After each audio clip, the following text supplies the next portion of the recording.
Video like जरूर कर लीजिए और ऐसे वीडियो लगातार फ्री में पाने के लिए चैनल को तुरंत सब्सक्राइब कर लीजिए और बेल आइकन को जरूर टैप कर लीजिए ताकि आगे भी सारे वीडियो आपको मिलते रहे। यूट्यूब में फॉलो करते हैं तो प्लीज ये वाला फ्री टेलीग्राम चैनल जरूर ज्वाइन कर लीजिएगा। सारे नोटिफिकेशन सारे अपडेट यहीं पे आते हैं, ध्यान रखिए। तो दोस्तों एलटी ग्रेड का जो आपका नोटिफिकेशन है ना ऑफिशियल वाला, वो तो आपका आ गया है और बहुत सारे बदलाव जो है ना वो हमको देखने को मिले। तो एक एक करके जानेंगे क्या क्या चेंजेस हुए हैं, जो जानकारी आपके लिए रेलिवेंट है। सबसे पहले जो वैकेंसी आई है आपके एलटी ग्रेड की, ये आई है 7,466 पोस्ट पे, ठीक है, 7,466 पोस्ट पे। काफी सारी पोस्ट होती हैं। 7 साल बाद जो है हमको ये वैकेंसी देखने को मिली है। अब 7 साल पहले ना इससे थोड़ी ज्यादा आई थी, लेकिन यूपीपीएससी की अगर हम बात करें, एग्जाम आपका यूपीपीएससी कराता है, तो जैसे भी आरओ का पेपर हुआ संडे को, तो उसमें 411 पोस्ट के आसपास ही था, 410 420 के आसपास पोस्ट थी। तो 7,466 पोस्ट जो है ना बहुत सारी होती हैं, ठीक। सबसे पहली चीज तो ये आपको समझना पड़ेगा। अब इसमें फॉर्म कैसे भरा जाए? फॉर्म भरने की जो आपकी स्टार्टिंग डेट है ये आपकी 28 जुलाई से ही है और 28 अगस्त तक आप लोग भर सकोगे। अब फॉर्म ऐसे नहीं भर पाओगे, आपको फॉर्म भरने के लिए पहले ओटीआर जो है ना, वन टाइम रजिस्ट्रेशन, ये भरना पड़ेगा। कहां पे? ये यूपीपीएससी का ही ओटीआर होता है। जब इसको भर लोगे उसके 72 घंटे बाद, ठीक है, 3 दिन बाद फिर आप जो है फॉर्म भर लोगे। तो ओटीआर जो है मेरे हिसाब से आप लोग इसी हफ्ते में भर लीजिएगा, ठीक है, ज्यादा लेट जो है करना नहीं है आपको, ठीक। उसके बाद में अगर हम लोग बात करें एज क्या है, कौन कौन से लोग इसके लिए एलिजिबल हैं, तो भैया आपकी एज जो है वो 21 से 40 साल के बीच में होनी चाहिए। ये मैं आपको अनरिजर्व्ड की बात बता रहा हूं, ठीक है, जनरल की। और फिर रिजर्वेशन के हिसाब से आपको रिलैक्सेशन जो है वो तो मिल ही जाएगा, ठीक है। अच्छा, एलटी ग्रेड होता क्या है? एलटी ग्रेड जो आपका सरकारी टीचर होते हैं, ठीक है, क्लास 9th और क्लास 10th में जो आपके सरकारी टीचर होते हैं ना, तो उसकी वैकेंसी होती है, बढ़िया वैकेंसी है।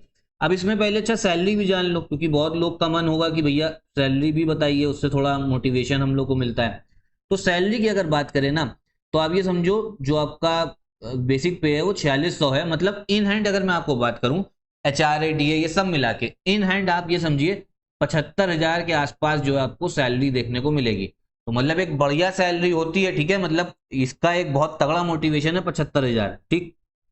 उसके बाद में फॉर्म जो है, फॉर्म की अगर हम लोग फीस की बात करें तो ज्यादा फीस नहीं है। अनरिजर्व्ड के लिए, ईडब्ल्यूएस और ओबीसी के लिए 100 रुपए फीस है। 25 रुपए ऑनलाइन जो शुल्क होता है, 125 रुपए हो गए। फिर आपका एससी के लिए और एसटी के लिए 40 रुपए फीस और 25 रुपए शुल्क, मतलब 65 हो गया, ठीक है। ऐसे ही आपको यहाँ पे दिव्यांगजन के लिए भी दिख जाएगा, ठीक है। चलो यहाँ तक की बात समझ में आई। इसके बाद में एलिजिबिलिटी क्या है, मतलब कौन कौन लोग जो है फॉर्म भर लेंगे। तो भाई एलिजिबिलिटी है, ग्रेजुएशन तो होना चाहिए, ठीक है, ग्रेजुएशन मस्ट है। और उसके साथ में आपके पास में बीएड की डिग्री होनी चाहिए। तो सबसे पहली चीज, अगर आप लोग यूपीपीसीएस की तैयारी कर रहे हो या आरओ की तैयारी कर रहे हो, ये जो आरओ की नई वैकेंसी है, ग्रेजुएशन है, बीएड है, फॉर्म जरूर भर देना। अगर नहीं है बीएड तो कोई दिक्कत नहीं है, तो मत भरो फॉर्म, तो भर भी नहीं पाओगे, ठीक है। और ऐसे भी बहुत सारे लोग हैं जो यूपीपीसीएस और आरओ की तैयारी नहीं करते हैं, तब भी उनको एलटी ग्रेड का इंतजार होता है, क्योंकि एलटी ग्रेड की वो सिर्फ तैयारी कर रहे होते हैं। तो ग्रेजुएशन और बीएड है, ठीक है। पहले से ही मैं आपको बता रहा था कि बीएड ही इस बार आपको क्वालिफिकेशन देखने को मिलेगा। अब देखो इसमें पेपर बताए कैसे होता है। पहले इसमें सिर्फ एक पेपर होता था, अब पैटर्न जो है ना बदल गया है। अब आपका प्री भी होगा और मेंस भी होगा। अब यहां पर आपको समझने वाली बात यह है कि प्री में आखिरकार आता क्या है। देखो होता क्या है ना, इसमें हम लोगों को सब्जेक्ट देखने को मिलते हैं। अब जैसे आप लोग, आप समझो सरकारी टीचर अगर बनोगे तो भैया कोई ना कोई सब्जेक्ट तो पढ़ाओगे ना, ऐसा थोड़ा ना कि कोई भी सब्जेक्ट जो मन में आ जाएगा वो पढ़ा लोगे, जिसमें आपकी ग्रेजुएशन में जो आपका सब्जेक्ट होगा। तो ऐसे ही जो अलग अलग सब्जेक्ट हैं, जैसे अगर हम बात करें हिंदी की बात करें, तो हिंदी में आपको क्या चाहिए? सबसे पहली चीज तो अगर आपके पास में स्नातक में, ग्रेजुएशन में एक सब्जेक्ट भी आपका हिंदी का है तो आप लोग भर सकते हो फॉर्म, ठीक है। या 12th में, और इसके साथ में 12th में संस्कृत भी होनी चाहिए, और फिर आपका बीएड। ऐसी अगर अंग्रेजी की बात करें तो ग्रेजुएशन में इंग्लिश होना चाहिए, बीएड होना चाहिए। गणित में, ग्रेजुएशन में आपके पास में बीएससी अगर करा है तो मैथ्स हो, कोई एक सब्जेक्ट, अगर आपके पास में एक सब्जेक्ट भी मैथ्स है और बीएड है तो फॉर्म भर सकते हो। ऐसे ही आपका विज्ञान साइंस का हो गया, एसएसटी का भी यही है। कंप्यूटर में, कंप्यूटर में क्या बीटेक कराओ। तो ऐसे ही हर सब्जेक्ट का आप ये समझिए कि अगर आपके पास में उसका, चलिए आपको सब्जेक्ट तो समझ में आ गया होगा, ठीक है, अलग अलग सब्जेक्ट है। ये नोटिफिकेशन आप डाउनलोड कर सकते हो, ठीक है, टेलीग्राम ऐप पे मिल जाएगा, स्टडी फॉर सिविल सर्विसेज के।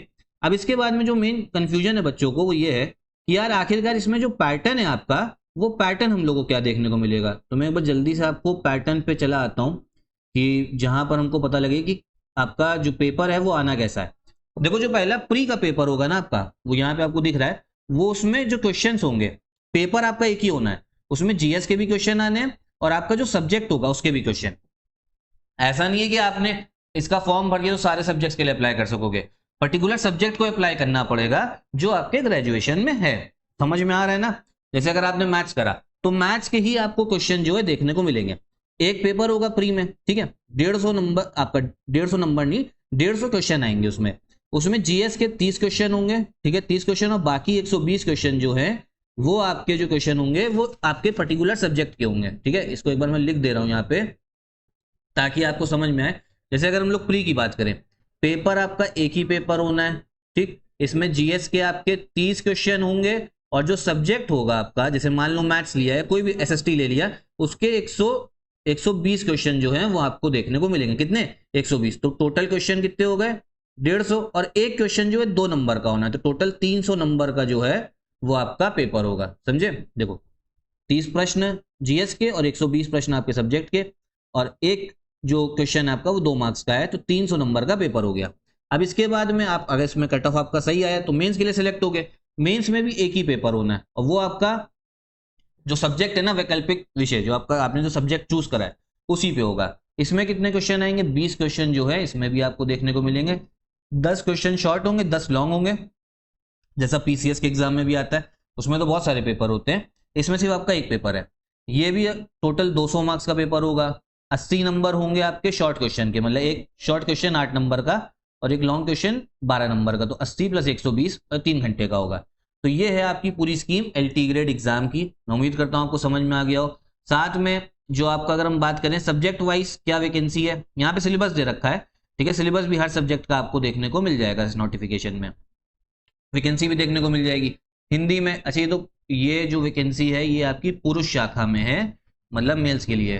हिंदी में से 568 जो है वो वैकेंसी है पुरुषों के लिए। एक बार हम लोग महिलाओं के लिए भी देख लेते तो इसमें आपको देखने को मिलेगी 119। ठीक है, तो ऐसी अलग अलग वैकेंसी हैं और साथ में टोटल 7466 पोस्ट पे है टोटल वैकेंसी, जो मैंने आपको सबसे शुरू में बताया था। ठीक है, तो ये आप लोग कंप्लीट डिटेल्स जो है जिसकी जो वैकेंसी है इसमें आप देख सकते हो। ठीक, नोटिफिकेशन में सब कुछ देखो डिटेल में दे रखा है, इसको देखिए और अपना मेरे हिसाब से फॉर्म जो है भर दो। ओटीआर नहीं है, इसी हफ्ते में ओटीआर भर लेना और फिर जो है आप लोग अपना फॉर्म भी भर लोगे उसके 3 दिन बाद। साथ में स्टडी फॉर सिविल सर्विसेज के साथ जुड़ के भी आप कंप्लीट तैयारी इस वैकेंसी एलटी ग्रेड की कर सकते हो। ठीक है, और इस नंबर पे आप कॉल करिए तो आपको इन्फॉर्मेशन मिल जाएगी कि एलटी ग्रेड का जो पेड ग्रुप है वो कब से स्टार्ट हो रहा है। कंप्लीट तैयारी आपकी होगी, चाहे मेंस की आंसर राइटिंग हो, चाहे आपका प्री का सिलेबस हो। ठीक, कोई और डाउट हो आपको तो एक बार कमेंट बॉक्स में पूछिएगा आप लोग जरूर।